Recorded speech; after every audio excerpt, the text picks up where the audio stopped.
معزز خواتین و حضرات، السلام علیکم، آداب عرض۔ آج 27 اکتوبر 2024 کی تاریخ ہے اور گزشتہ روز یعنی 26 اکتوبر 2024 کی تاریخ کو مسلم لیگ نون کے سربراہ قائد نواز شریف صاحب 8ویں 10ویں پتہ نہیں 11ویں 12ویں 13ویں 14ویں مرتبہ واپس اپنے اصل مقام پر، جہاں ان کی بڑی بڑی جائیدادیں ہیں، یعنی لندن، وہاں پہنچ چکے ہیں۔ ویلکم بیک ٹو لندن میاں محمد نواز شریف صاحب۔ معزز خواتین و حضرات، یہاں آپ نوٹ کیجئے کہ میاں محمد نواز شریف صاحب مسلم لیگ کے سربراہ جو ہیں، انہوں نے ایم کیو ایم کے ساتھ اتنے دھوکے کیے ہیں جس کی کوئی مثال نہیں۔ 1990 میں لاہور میں مینار پاکستان میں جو سی او پی کا جلسہ تھا، وہاں خطاب کرتے ہوئے میں نے ایک انقلابی نظریہ پیش کیا، اور وہ پیش کیا جو میں نے مسلم لیگ نون سے اتحاد کرنے سے پہلے میاں نواز شریف صاحب سے ملاقاتیں کر کے اس میں طے کیے تھے کہ بھئی دیکھیے، جاگیردارانہ سسٹم ختم ہوگا، کرپٹ سسٹم ختم ہوگا، فلنسٹ ہوگا، یہ ہوگا، وڈیرا سسٹم ختم ہوگا، اور صحیح جمہوریت ملک میں قائم ہوگی، رول آف لا ہوگا، انسان کے بنیادی حقوق ہر شہری کو برابر کی حیثیت سے حاصل ہوں گے۔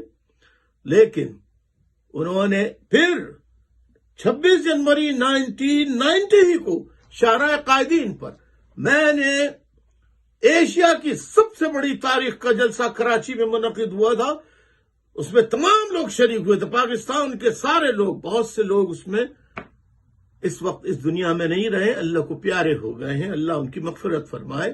وہ بھی اس جلسے میں شریک تھے۔ وہاں پر ایک مسئلہ اڑا ہوا تھا، اور وہ بھی پاکستان کی عسکری طاقت یعنی فوج ISI نے کھڑا کیا تھا کہ چھوٹے صوبوں کا وزیر اعظم بنا دو، بڑے صوبے سے نہ لو اور اس کو استعمال کرو۔ میں نے واحد آدمی تھا جس نے کہا تھا، why not a Punjabi prime minister from Punjab, یہ کیا پابندی ہے؟ تو پہلی مرتبہ نواز شریف صاحب وزیر اعظم بنے، بڑے وعدے کیے تھے، لیکن 1990 کو انہوں نے حلف لیا، اور 1992 کو ایم کیو ایم کے خلاف فوجی آپریشن شروع کرا دیا۔ پھر 1997 میں پھر معافیاں مانگی، پھر قسمیں کھائیں، اور پھر 1997 میں ہم نے ان کی قسموں پر دوبارہ اعتبار کیا، پھر انہوں نے دھوکہ دیا، اور ایم کیو ایم کے خلاف پھر دوبارہ آرمی آپریشن کیا۔ پھر 2013 میں انہوں نے پھر اس کے بعد یہ کہا کہ ضرب عضب جو ہے وہ دہشت گردوں کے خلاف ہوگا، لیکن ان کی نظر میں تو دہشت گرد وہی ملے جو ہم ہی نواز شریف صاحب کو بام پہ لائے، اور ہم ہی محروم رہے، اور پردہ ہمارے نام سے اٹھا، مزے اڑائے اوروں نے، اپنوں نے اور اوروں نے، غیروں نے، اور ہمیں حقوق تک نہیں ملے۔ اب نواز شریف صاحب اسی طرح آپ بار بار رسوا ہوتے رہیں گے۔ کس امید سے آپ گئے تھے پاکستان؟ میں وزیر اعظم بنوں گا، اور پوری فوجی قیادت آئی تھی، ISI والے آئے تھے لندن، پکا معاہدہ کیا، تو نواز شریف صاحب نے کہا پکا وعدہ، پکا وعدہ، پکا وعدہ، فوج نے کہا پکا وعدہ، پکا وعدہ، پکا وعدہ، آپ آئیے، آپ کے سارے مقدمات ختم ہو جائیں گے، چیف جسٹس قاضی فائز عیسیٰ ہمارا آدمی ہے، آپ کے سارے مقدمات ختم ہو جائیں گے، اور آپ سزا یافتہ ہیں۔ ہم آپ کو یقین دلاتے ہیں کہ آپ پاکستان ایئرپورٹ پر کسی جگہ بھی اتریں گے وہاں سے سیدھے آپ لاہور مینار پاکستان جلسے میں جائیے گا، آپ کو دوبارہ جیل نہیں بھیجا جائے گا۔ یہ ایک نئی کہانی ہوئی کہ ایک سزا یافتہ علاج کی غرض سے یہاں آئے اور وہ واپس جب گئے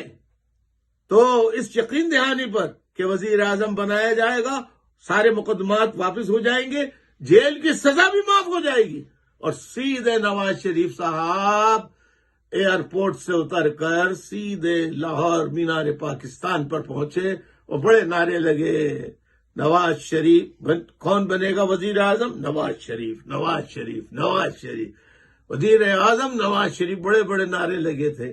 مگر آپ کے ساتھ آپ کے بھائی اور بیٹی اور آپ کے ساتھیوں نے بہت باریک ہاتھ کر دیا ہے۔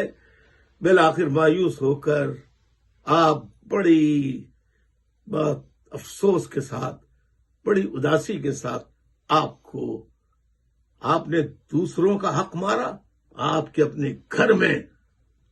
کارما ہوا، آپ کے گھر میں مکافات عمل شروع ہوا اور آپ کے اپنے خون نے آپ کے ساتھ بے وفائی کی، آپ وزیر اعظم نہیں بن سکے،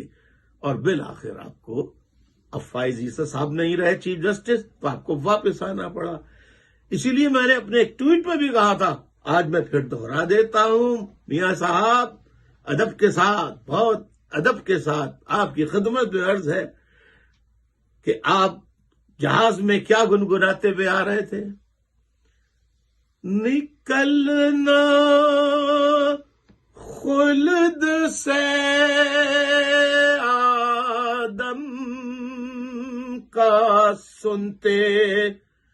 آئے تھے لیکن ہو نکلنا خلد سے آدم کا سنتے آئے تھے لیکن بہت بے آبرو ہو کر تیرے کوچے سے ہم نکلے، بہت بے آبرو ہو کر تیرے کوچے سے ہم نکلے، نکلنا خلد سے آدم کا سنتے آئے تھے لیکن بہت بے آبرو ہو کر تیرے GHQ بہت بے آبرو ہو کر آپ پارا تیرے کوچے سے ہم نکلے۔ بہت شکریہ۔ اسی طرح سے ہوتا رہے گا ان کے ساتھ انشاءاللہ۔ مکافات عمل ہوتا ہے، قدرت کا مکافات عمل ہر کسی کے ساتھ ہوگا انشاءاللہ انشاءاللہ انشاءاللہ۔ اجازت چاہتا ہوں، خدا حافظ، السلام علیکم۔